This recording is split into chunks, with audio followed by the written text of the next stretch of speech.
और एक बार फिर से बात करते हैं समुद्री तूफान बिपरजॉय के हवाले से। ये तूफान कराची से 600 किलोमीटर दूर है और इसके पेश नज़र इस वक्त कराची के साहिल पर इमरजेंसी का निफाज कर दिया गया है।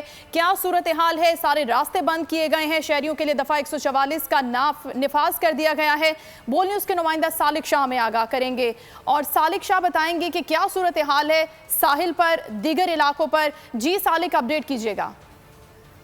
बहरे अरब में हवा के कम दबाव की वजह से बनने वाला बिपरजॉय साइक्लोन आहिस्ता आहिस्ता सिंध और बलूचिस्तान के साहिली पट्टियों की जानिब बढ़ रहा है। महकमा मौसमियात की जानिब से ये कहा है कि ये तूफ़ान साइक्लोन जो है वो आहिस्ता आहिस्ता बलूचिस्तान, सिंध और इसके अलावा भारत की जो साहिली पट्टियाँ उसकी जानिब बढ़ रहा है। और हुकाम का ये कहना है कि इस वक्त समंदर में कम हवा के दबाव की वजह से तूफ़ान की शिद्दत में काफ़ी इजाफा हो चुका है, जबकि दूसरी जानिब समंदर में अब भी 15 से 20 फीट ऊँची लहरें वहाँ पर महकमा मौसमियात की जानब से ये कहा गया है कि उठ रही हैं। दूसरी जानिब वहाँ पर 180-170 किलोमीटर फी घंटा की रफ्तार से तेज़ हवाएं भी चल रही हैं। और इस वक्त समुद्री तूफ़ान कराची की साहिली पट्टी से करीबन 650 किलोमीटर के फासले पर मौजूद है, जिस हवाले से हुकाम का ये कहना है कि जिसकी वजह से शहर में आज शदीद गर्मी रहेगी और हवा के कम दबाव की वजह से शहर में आज दर्जा हरारत 40 से 42 सेंटीग्रेड को छू सकता है। दूसरी जानब मैं सीव्यू के उस मुकाम पर मौजूद हूँ जहाँ पर एक दफ़ा 144 लगा दी गई है। जहाँ सीव्यू का जो मरकजी जो इलाका है वहाँ पर तो आने जाने के लिए हुकूमत की जानिब से और पुलिस की जानिब से रुकावटें लगा के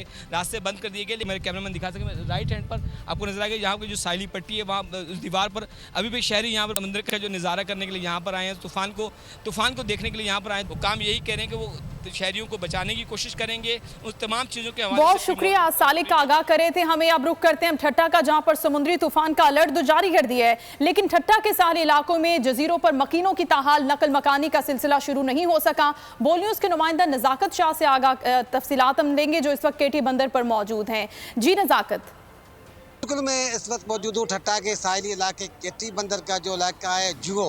इस वक्त आपको बताएं कि आप मेरे अकब में ये कैमरा मैंने आपको दिखाया गया कि यहाँ पर जो कश्तियाँ भी लगा कर लिए। ये एक छोटा सा जजीरा, इस जजीरे में अभी तक जो है ना वो लोग मुकीम है। लोगों को यहाँ से निकालने के लिए कोई इकदाम नहीं किए गए। जब हमारी इन लोगों से बात हुई तो उनका कहना है कि इस वक्त जो समंदरी तूफ़ान की वजह से हम सख्त परेशान है। हमारे जो पूरे इलाके में जो खौफ का सामा छाया हुआ है। इंतजाम ने तो ऐलान कर दिया गया, मगर अभी तक नकल मकानी के लिए जो यहाँ से रेस्क्यू ऑपरेशन शुरू ना हो सका है। बड़ी तादाद में लोग इस वक्त अपने घरों में बैठे हैं, वो इस वक्त रेस्क्यू के मुंतजर है। दूसरी जानब आपको बताएं समंदरी तूफान केटी बंदर की तरफ तेजी से बढ़ रहा है और यहाँ पर जो बहुत शुक्रिया नज़ाकत हमें आगाह करे थे सारी सूरत हाल से। समुद्री तूफान की पेश की इत्तला के बाद बदीन के सारे इलाकों में खौफ व हिरास फैल गया है। तेज हवाओं का सिलसिला शुरू है। इंतजामिया ने दफा 144 तो नाफिज की है, लेकिन हिफाजती इकदाम कोई नजर नहीं आ रहे। बोल न्यूज़ के नुमाइंदा राजा शकील हमें ज्वाइन कर चुके हैं, उनसे मजीद हम जानते हैं।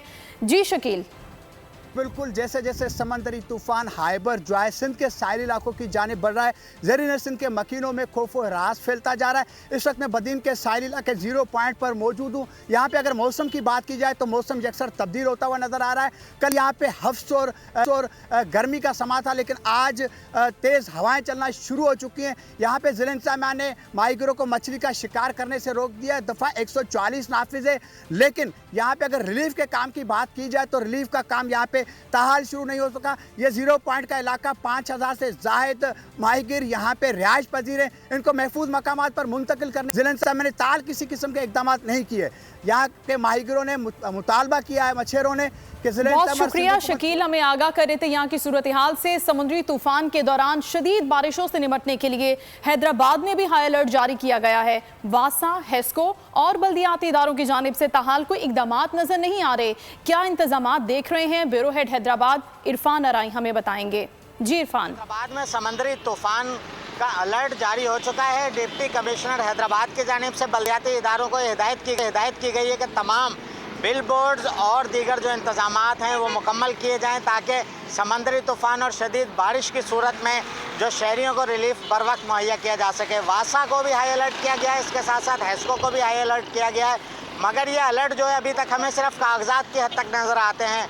ये अलर्ट जो जारी किए गए हैं उसमें ना तो शहर में कहीं बिल बोर्ड्स हटाए गए, ना ही वासा की जानिब से हमें कोई इंतजामात नज़र आ रहे हैं कि समुद्री तूफ़ान आने और शदीद बारिशें शुरू होने की सूरत में वासा की जानिब से कोई हंगामी प्लान जारी किया गया हो। साथ साथ जो कमिश्नर हैदराबाद हैं वो इस वक्त सजावल में सूरत हाल को मद्देनजर रखते हुए वो विजिट कर रहे हैं ताकि जो समंदरी इलाके हैं उनके करीबी बहुत शुक्रिया। हैदराबाद की सूरत हाल से मैं इरफान अराई आगाह करे थे। ये सारी सूरत हाल है समुद्री तूफान बिपरजॉय की, जो कि अब रुख कर रहा है कराची की तरफ, लेकिन दीगर सिंध के इलाके भी मुतासिर होने का खदशा है। ये आप देख रहे हैं कि जहां से हवा का दबाव ऊपर जा रहा है, जिसमें ठट्टा बदीन के तमाम साहली इलाके शामिल हैं, कराची भी कुछ हद तक इसकी लपेट में आएगा और उसके बाद ये भारत की तरफ बढ़ जाएगा। भारत के भी कुछ साहली इलाके इसकी जरूरी तौर पर इसके पेश नजर हंगामी इकदाम वहां पर भी किए गए, इंतजामात किए गए हैं। और इसके साथ साथ आज भी हमने देखा कि वजीर आला सिंध मुराद अली शाह ने भी दौरा किया है बदीन के साहली इलाके का। उस साहली पट्टी पर यहां से लोगों को यहां से निकाला जाएगा। देख रहे हैं हम मनाजिर में कि कराची शामिल है, बदीन है, हैदराबाद है, उमरकोट है, ये वो तमाम इलाके हैं जहां पर हवा का दबाव बढ़ जाएगा और इनके मुतासिर होने का खदशा ज्यादा है। नवाबशाह, उमरकोट, हैदराबाद, बदीन और कराची, इसके साथ साथ ये आगे रुख करेगा। भारत के जो सारे इलाके हैं उनकी जानिब बढ़ जाएगा। आप देख रहे हैं कि ये अहमदाबाद, गुजरात और जूनागढ़, ये वो तमाम इलाके हैं जो कि मुतासिर हो सकते हैं समुद्री तूफान से।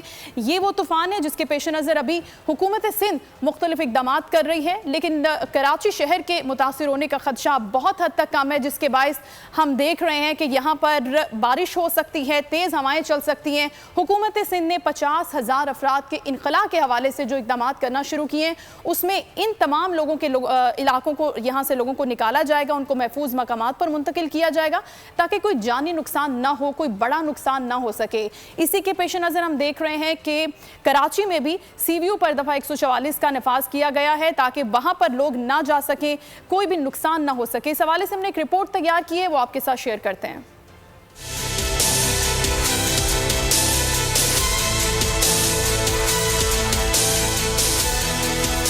तूफान में मजीद शिद्दत, समंदर की जानिब तेजी से बढ़ने लगा। सूबाई हुकूमत ने हंगामी मंसूबा बना लिया। पाक फौज के एहलकार इमदादी सरगर्मियों में हिस्सा लेने पहुंच गए। वज़ीर आला सिंध कहते हैं कुदरती आफत से निपटने के लिए तैयार हैं। कह रहे हैं कि वो 30 फुट के करीब वेव्स आ सकती हैं। आज सुबाई हमने कमिश्नर को भी उधर भेज दिया है, पाकिस्तानी अफवाज से भी बात की है कि वहाँ पे इवैक्यूएशन की अगर जरूरत है, तकरीबन 8 से 9,000 फैमिलीज हैं जिनको इवैक्यूएट करना पड़ेगा। हम अपनी तरफ से पूरी कोशिश कर रहे हैं। इसके साथ साथ कराची में भी कमिश्नर को हिदायत कर दी गई है कि जो बिल बोर्ड्स हैं, जो ऐसे लूज स्ट्रक्चर्स हैं, उनको सिक्योर करें। और जब ये तूफान हिट करेगा साहिल को, तो हम लोगों से भी ये रिक्वेस्ट करेंगे कि उस दिन बेजा घर से ना निकलें।